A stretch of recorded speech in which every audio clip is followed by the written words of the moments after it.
Hello, everybody. My name's Kirsty McKine. I'm the founder of the Book Dragon, and today I have the absolute pleasure of interviewing author Karen Martin. Hi, Karen. How are you doing? Hi, Kirsty. Really good. How is it over there in the UK? Everything's great. Yeah. Weather's not been too bad this weekend over the bank holiday weekend. We've had lovely weather, but it's a little bit dark. The sun's not quite out yet, but hopefully it'll stay warm and people will carry on coming out and about and hopefully buy a book and a dragon or two. So what I wanted to do today, Karen, was obviously we've stuck in your book and we're really keen to know more about you as an author and your writing journey, and also about the fabulous books that you've written, one of which we are stuck in and another one I hope that we will be receiving soon from yourself. So can I just start off with getting you to introduce yourself to our listeners and also just explaining where you're from? Absolutely. Hi, well, my name's Karen Martin. I'm an author of two books at the moment, and one is in first draft, the third one. I live in regional Victoria in Australia, and I have a background in theatre and directing and writing plays in theatre, which I guess sort of feeds into sort of scenes in my books and things like that. Have you always wanted to write? Is this how you sort of envisaged your career going, or did you kind of fall into writing? How did it start? What drew you to writing your first book? Yeah, I've always written like travel journals or plays, small plays when I was sort of growing up, or poems. Then when I was an independent theatre worker, I generally wrote my plays and then got them funded and produced them. The writing's always been inspired by things that I don't understand, basically, trying to make sense of the world. So I guess that's from a young age of trying to come to grips with certain things that I've seen or learnt, or trying to put it into my own language, or in theatre to actually create the visual, to see it, to understand it. So that's generally how it's begun. And then I've got a history major and as well as women's studies. And I love bringing those in as well to, deep dive into things. And writing for me is just, just really making sense of the world. Okay. And do you take any inspiration from other authors in terms of your writing? Do you read as much as you write, or is there any particular genres that you're drawn to? Yeah, it's an interesting question, and sort of thinking about that, because I read both non-fiction and fiction, and so when I wrote with the original book, the first book, Dancing the Labyrinth, there I was on Crete, and I was living on Crete for a year, and we're out on that beach bed, and everyone's with their frappes and all their romantic holiday novels and things like that. And I'm reading Eric Newman's The Origins and Consciousness. The history. What is it? Oh my goodness, how could I forget that? The Origins and History of Consciousness. There we go. Right. Which is a title in itself, an obvious mouthful that I struggled with. So I generally enjoy with the novels when I write it. It'll come from also a historical basis. So with The Bringer of Happiness, I went on a tour in the south of France, following in Mary Magdalene's footsteps, and just wanting to just explore the folklore, talk to the people. What's their sort of village narrative about what was going on then, and the stories that have been passed down generations. So for me, writing has incorporated the reading. I mean, I think my favourite book all up, or the book I tend to give as gifts, especially to my kids, has been The Alchemist by Paulo Coelho, which is that sort of fable about life. So it has a contribution that it adds, but in a very easy, accessible narrative. And I guess in my books, I try to do that, is to make certain things that I'm trying to make sense of and put them into a medium that is more accessible, so that people can learn about the Minoans, or can learn about Mary Magdalene, or how the New Testament was written. And it's not necessarily the history that we've been taught, but because of all the research and the non-fiction that I read, I can incorporate that. And so I read for pleasure, yes, and I also read for pleasure for my books. Yeah, I mean, you can certainly see those themes coming through, which brings us nicely onto your own books. Just to give us a brief overview, particularly of The Bringer of Happiness as well, just around the thoughts and processes around that. Yeah, I'd love to. I struggled with The Bringer of Happiness, to be honest. I didn't want to write about a biblical character. I'm not religious. Would I say I'm spiritual? I believe I have an ethos. It could be described as a spiritual or religious ethos, but I'm not Catholic or Christian, or in that sense like that. So to have a story inspired by Mary Magdalene, I fought it. I did not want to write it. And I always saw this image of this tall, slender woman. And so the voice that was sort of coming through was her daughter.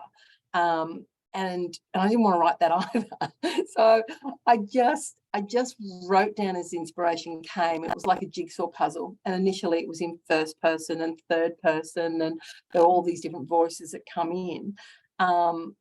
And then eventually it was sort of like I just had to let go, and I wasn't writing anything else. It was like this had to be written.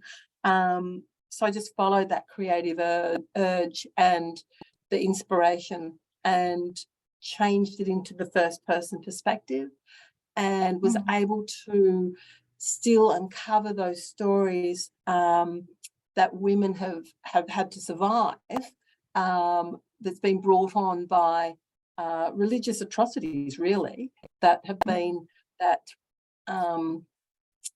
appropriation of religion.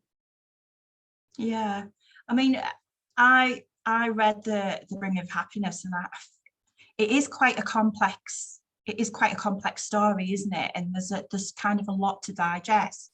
But I think through it, there's very subtle messages, especially for females, in terms of sort of having that own sort of self-belief, and the other kind of undertones that it did have a very spiritual feel to it as well, certainly in making people think about the whole life after death scenario and that whole transition as well. So there's quite a lot of things, the undertones in there, that actually it does really make the reader think, and then you've got all of that history as well. And I know there's been obviously the creative license in there, but it's quite a fascinating story, but I'd say quite complex as well. And you just wonder, where did that come from? Yeah, thank you. I think too is that when I started doing my plays, I always had a myth. I grew up with Greek mythology, so I always had the myth as my foundation. I think it might have been Socrates said there were only 8 stories in the world or something like that, and we just put them into different contexts. So for me, it was really important to explore what myth was in here. And the myth of Persephone comes out quite strong. And I think we need to retell these myths, because at the moment what we've got is the voice of the conqueror, the voice of the occupier. So, and especially the myths that were from Crete, because Crete was a Minoan matriarchal society, and their myths were more matriarchal. The Greeks, Mycenaeans, yes, when the Russians came, well, not the Russians, but the Northerners came down and brought patriarchy with them. Then, yeah, the myths sort of got shifted and changed. So I like the retelling. I don't think myths belong to one storyteller. I think they can belong to a culture, and you need to be very careful about what you're appropriating or what you're sharing. So my myth with Persephone, the myth we've all been told is, oh, there she is, pretty young daughter, pretty young girl, goes and gets raped by Hades, kidnapped down to the underground, and her mother, powerful mother, changes the world, stops everyone from eating, brings down winter. Zeus is sick and tired of everyone complaining about, how bad winter is. Beseeches Demeter and to Hades to, give back the girl. But that makes Persephone really disempowered. And I don't think women in history should be always perceived as the victim or disempowered. So if we look at it, we look carefully at what the myths around that time, the myths that were there, we look at, before she went down to the underworld, she was called Ikore, which is daughter. She wasn't even named. So it was her destiny. She is now not known as the wife of Hades. She's known as the queen of the underworld. Even Hades is not called the king of the underworld. So I think we've got to look at, well, how did she get this queen? The power of that, was that through being abused? And it doesn't ring true to me. And then you've got Demeter, a very powerful mother, and we do know some of the issues that come with powerful mothers. So I like to look at the myth as Persephone made choices for her life. She knew her destiny, and her destiny was to eat the 6 pomegranate seeds, and that way she would fulfill her destiny, despite her mother not wanting her to go, which all mothers don't want our daughters to go. So I guess, oh, my cat's just going to come and interrupt us. So I'm going to hear meowing in the background. I thought I'd feed We'll her. say hello to the cat. That's right. Sorry, now my cat has distracted me and I've gone off topic here. But you were talking about the myth. Yeah, so and with the first novel, Dancing the Labyrinth, it's got the same sort of change of story in that that one incorporates the myth of Ariadne. Now, the Mycenaeans talk about Ariadne as the daughter of King Minos, or a maiden. And Theseus, the hero, the Greek hero, comes and she falls in love, she betrays everyone and helps him to kill the Minotaur. So it's all very glorifying, the bloke. Whereas the Cretans saw it differently in that their culture, the Minoans, were very spiritual, but they're also a very matriarchal society, and they worship the earth and the snake goddess. So Ariadne was the priestess incarnate of the goddess Ariadne. Ariadne is the Mother Earth, is the goddess.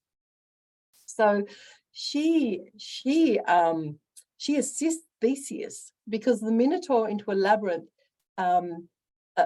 is not a maze. You don't get lost. There's one way in and there's one way out. You don't get lost. So that whole idea of needing a thread to go in and slaughter this Minotaur, it just doesn't resonate. So you have this story of the goddess Ariadne, who holds the space, who holds the thread, who holds the space for Theseus to enter the labyrinth, enter his inner self, his deeper self, to not kill the Minotaur, but to acknowledge the Minotaur. It's a deep Jungian healing of your shadow, acknowledging your shadow. So when Ariadne goes with Theseus, who falls in love with Ariadne, of course, and falls in love with the goddess, but she gets dropped off at Delos because she wants to pick up, Dios.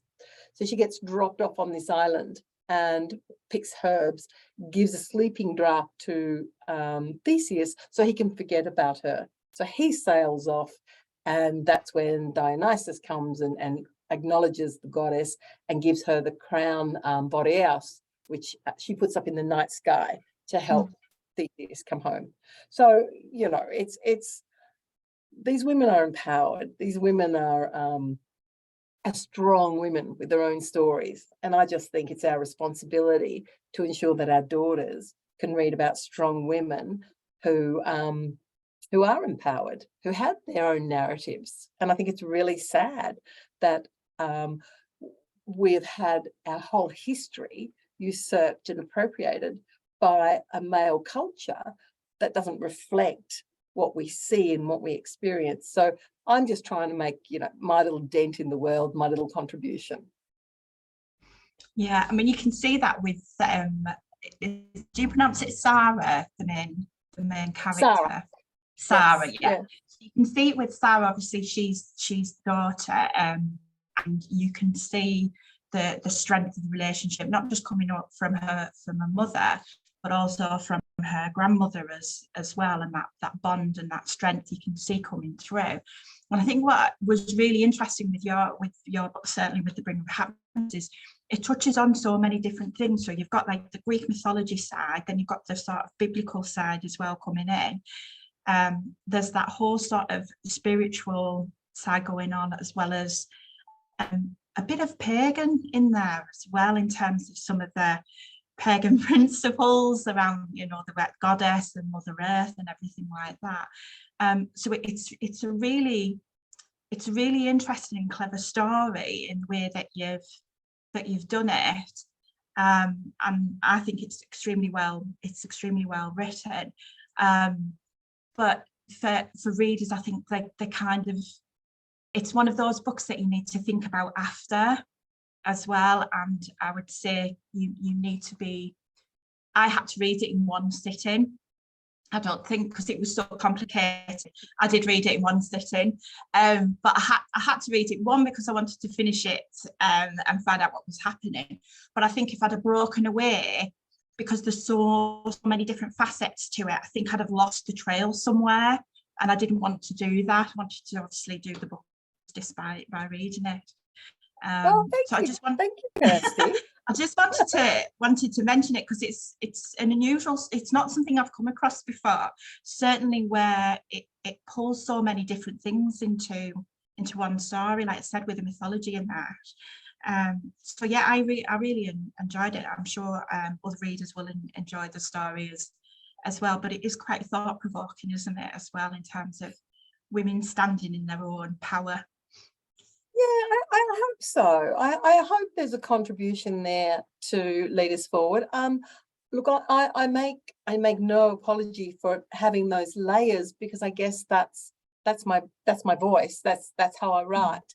And I guess because I write initially for myself, trying to make sense of things, that it's then shared and launched out into the world for those that it would resonate with. And it's not going to be a light fluffy read, but it is for many people, depending on what their journey is really, and how they do it. I am so impressed that you read it in one sitting. Oh my God. Yeah, I'm average reader. So yeah, my husband nicknames me Johnny 5 off short circuit because of the speed. Once I get hooked into a book, that's it. It just, the pages keep on turning, and it certainly did that. And again, while I was reading, I was thinking as well about all the subtle messages that were there throughout the story, and that whole thought process around life after death, and that you don't just cease to exist, that there's something else, in the whole reincarnation element of it. That's what I say, it was just such an interesting mix of everything. And I'm not Christian. I don't, I haven't read sort of all of the Bible and everything, so it was interesting to see different things coming through, and then things that I wasn't aware of as well, again, that sort of shape your thought processes and your beliefs and things. So a really interesting and unique story there. And obviously the other book you've written, Dancing the Labyrinth. Dancing the Labyrinth. I mean, obviously you've touched on a little bit about that. The two main characters, obviously Sarah and I'm not sure who your main character is because obviously I haven't had the pleasure of reading that book yet. But was there anything in particular that really sort of inspired you to create them? Is there something really that you really loved in particular about those two characters? Because we do get Sarah and story Sarah of Marie. characters. Yeah, when we're writing about them, we do kind of get attached to them, and sometimes we do try and put a little bit of ourselves into those characters. Did you find that was the case when you were creating Sarah and the other Oh, character?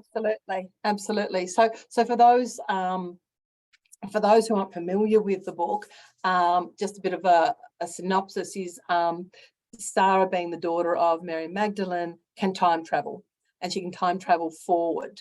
And what she does is she ends up time traveling into events in people's life that have had some sort of religious impact. And she keeps going forward into a young girl called Sarah Marie, who is a young Kappa. And the history tells us that Montsegur was the stronghold of the Kappas. People might have heard about the Kappas through Dan Brown's The Da Vinci Code, but they were a Gnostic religion who the King of France and the Roman soldiers massacred, basically. So you've got Carcassonne, you've got Belize, Alès, you've got all these French towns in around the 13th century that the Roman soldiers just they were saying that they were heresies. They were practicing heresy. How do I say that? Heretical. So yeah, so it was interesting because for Sarah Marie, it was that so involved in her religion. It was like every time Sarah went into her, she just lived her religion, and that was it was, for me, it was sort of like, oh my God, she's really fundamentalist, like really. But she was a young child with such a heavy burden to carry, and a gentle child. So that was really nice for me to sort of go into her through Sarah. Whereas Sarah was just this young child learning with the weight of her lineage. Who am I in this world? Because it was, when she got to France, she was accepted because of who her parents were. So she was struggling to find her own destiny. And I think that is it fallible, that sort of human frailty that we sort of she's flawed. She's strong-headed and believes things, or wants to just sometimes just give up and run away, or fly away in this case. So I like those aspects in the character. It's like the other book, Dancing the Labyrinth. Is the main character there is a young woman called Cressida, and she's escaping to Crete. And Dancing the Labyrinth is a dual time novel. So it's set in contemporary time with the main protagonist, Cressida, who stumbles into a cave and discovers all these Minoan paintings. And she has panic attacks, and she sort of lives in the Minoan world for a bit, that she gets their stories from the paintings.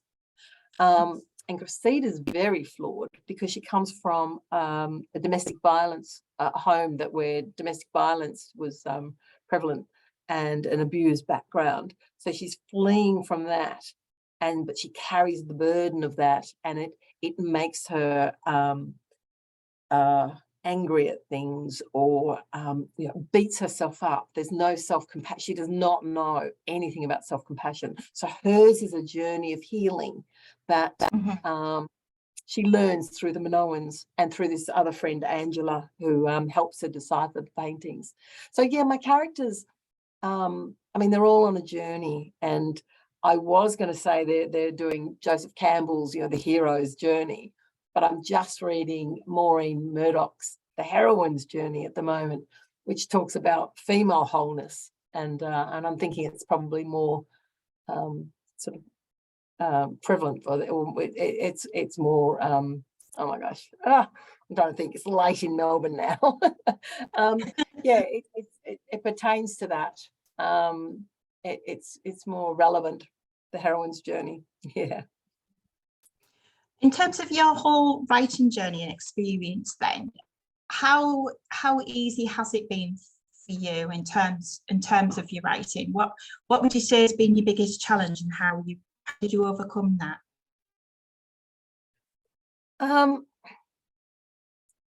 When I wrote plays, the whole process is very similar. There's an idea. I'm not prolific. My projects usually take around 4 years, and I get an idea and I need to research it. I need to explore it. So there's all that sort of layering and reading and writing, and it's all snippets that then I can sort of piece together. And the books have evolved that same way.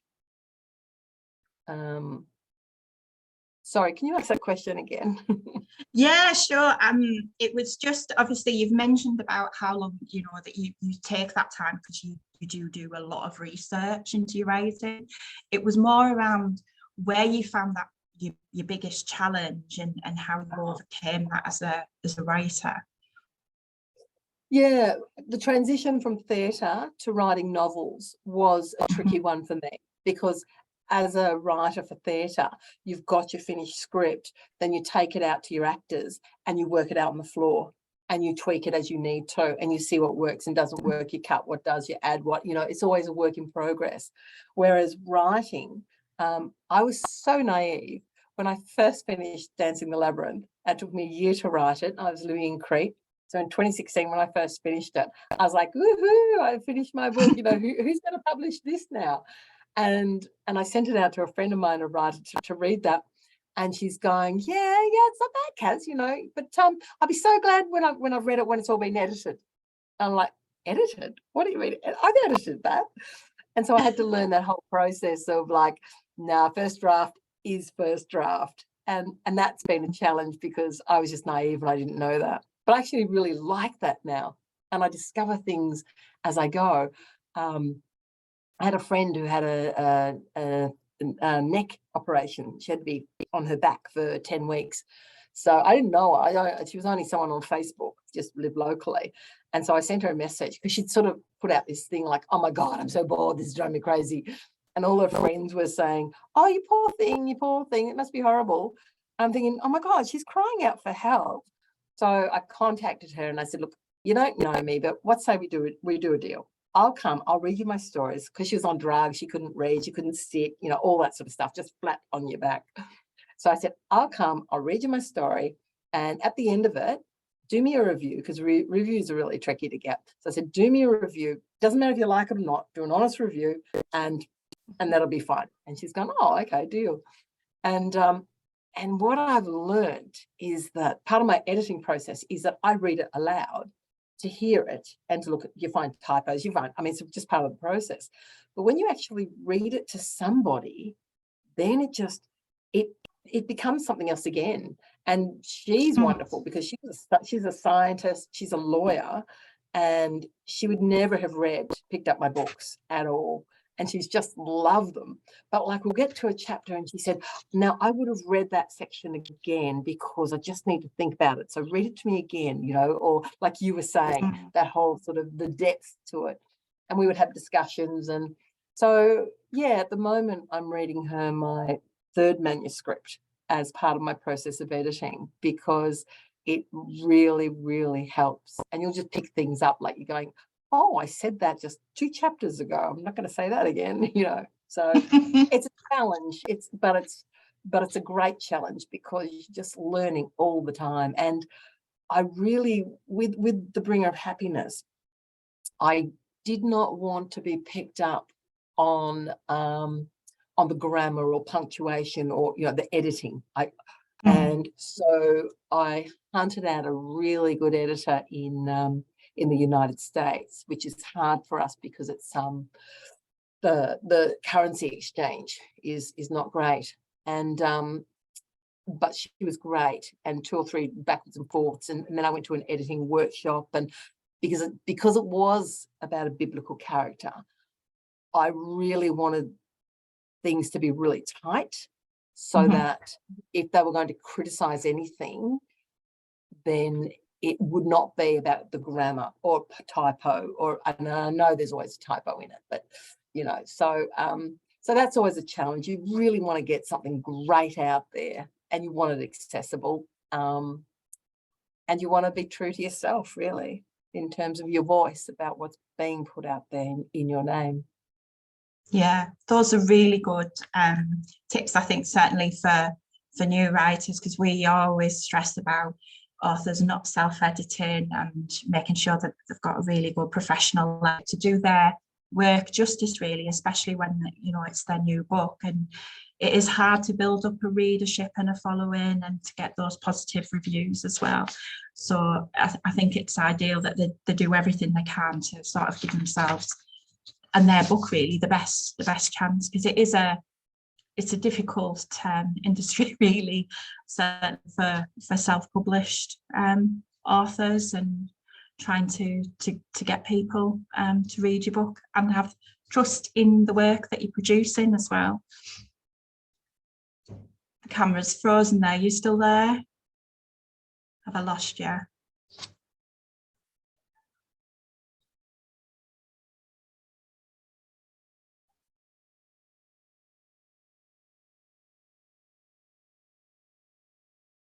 Are we back? I think I've lost you.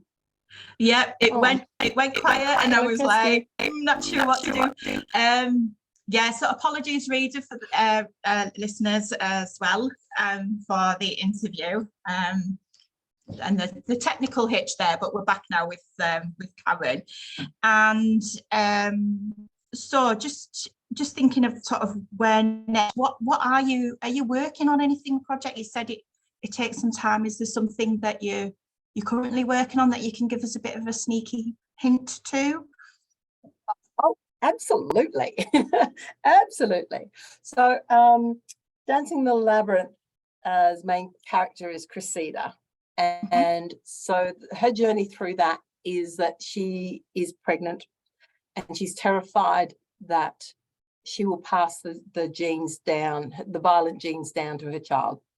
And so she's not sure she's going to have it. So there's this whole dilemma. Should she abort? Should she keep it? And that's sort of a thread that runs through.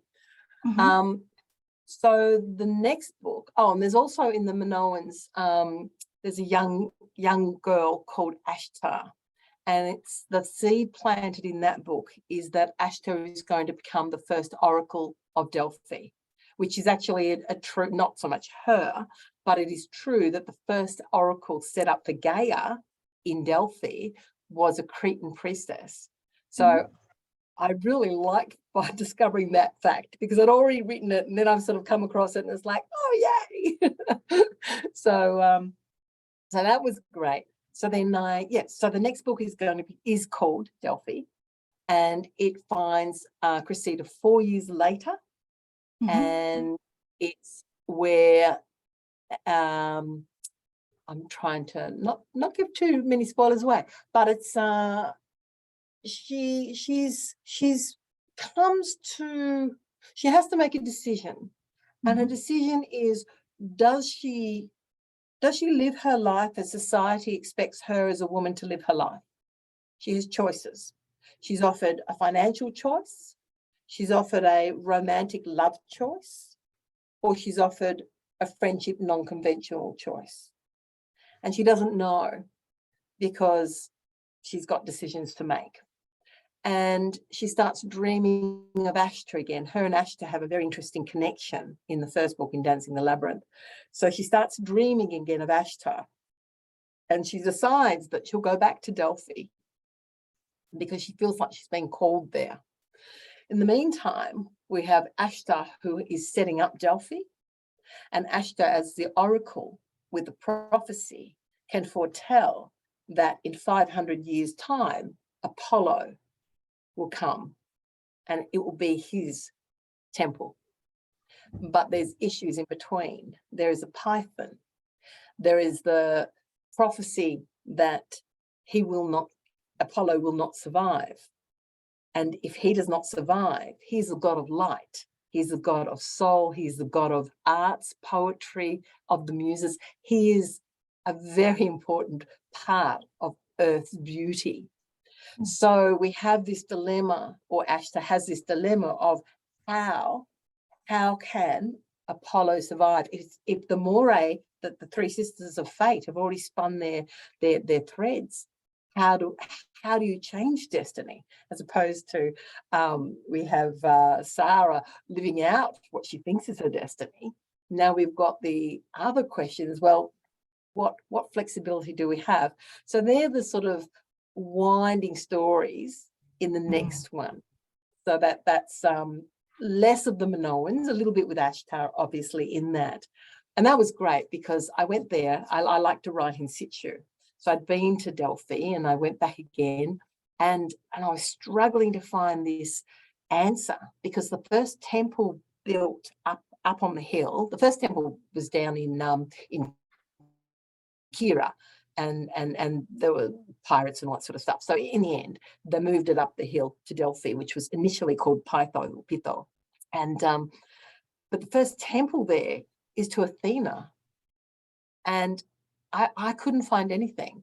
There was nothing from the folklore, nothing from the people, nothing in Greek, nothing from anything I could find. So if any readers out there know why Athena's temple was first built, please let me know, because I've now taken creative license and I have wrapped my whole story around why it's the first one. So that's the next story coming. I'm hoping, Kirsty, that I'll release that later on this year. That's the plan. Brilliant, amazing. I am looking forward. It sounds really fascinating again, and there's those different layers coming in and so many different things happening. So I'm sure the readers will be really looking forward to it as well. So I better get dates on and get dancing the Labyrinth thread as well for what's coming.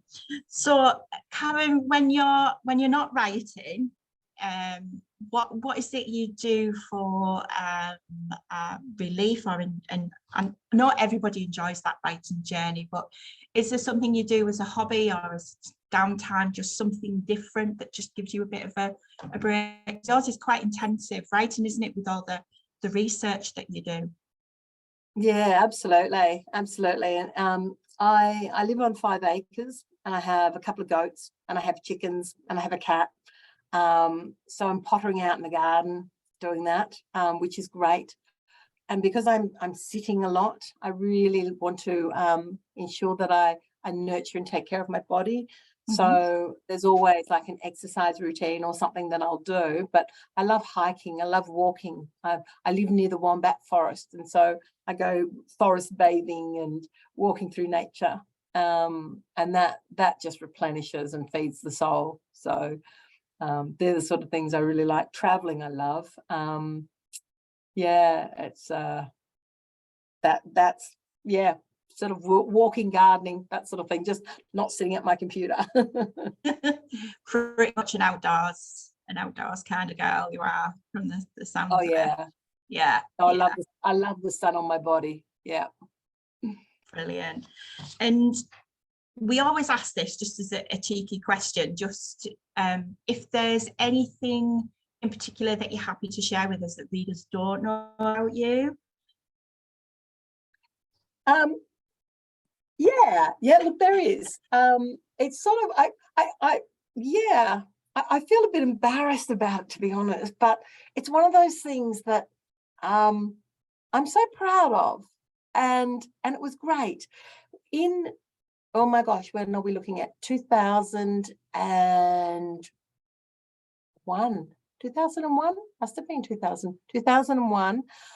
I took a show over to Dublin for the Dublin Festival and performed it at Mountjoy Prison.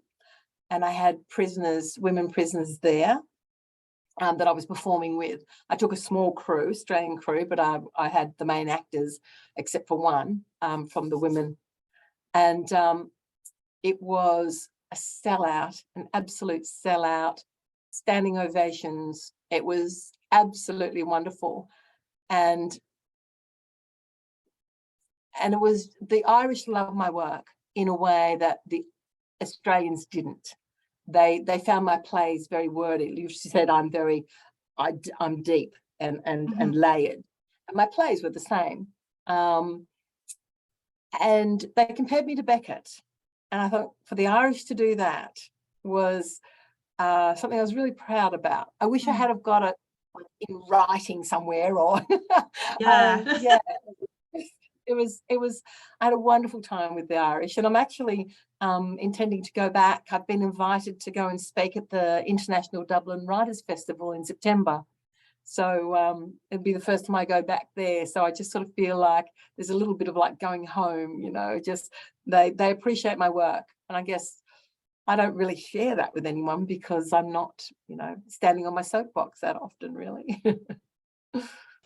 I think it's always difficult, isn't it, for us authors to actually accept compliments, praise and things for our writing.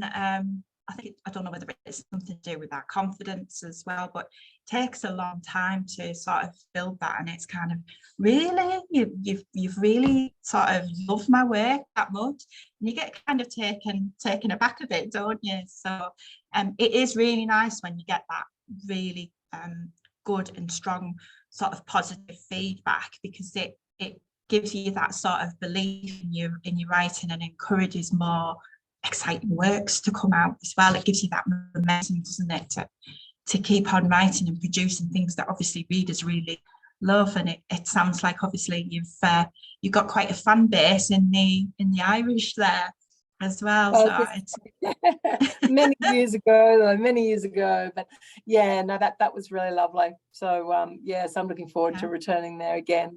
Yeah. Oh well, I'm glad you've shared that, because I think that's something that you should be sharing, especially for people to kind of get to know you a little better as well, but also to see how well your work is being received through a wider audience as well, and hopefully that will incentivize people to pick up your book and actually read it as well, and hopefully experience the same pleasure and enjoyment that so many have already experienced, including myself.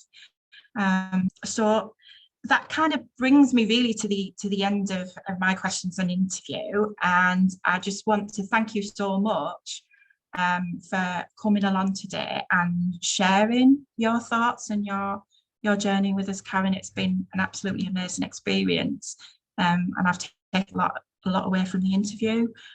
So thank you very much. Oh, Kirsty, thank you so much too. And I just think what you're doing with the Book Dragon is absolutely wonderful. I think to be able to set up your own little bookshop and to have supporting authors, and I just think it's brilliant. So congratulations to you. Well done. Thank you. Thank you. And we'll look forward to catching up again with you. All right. Thank you. Bye-bye. Bye.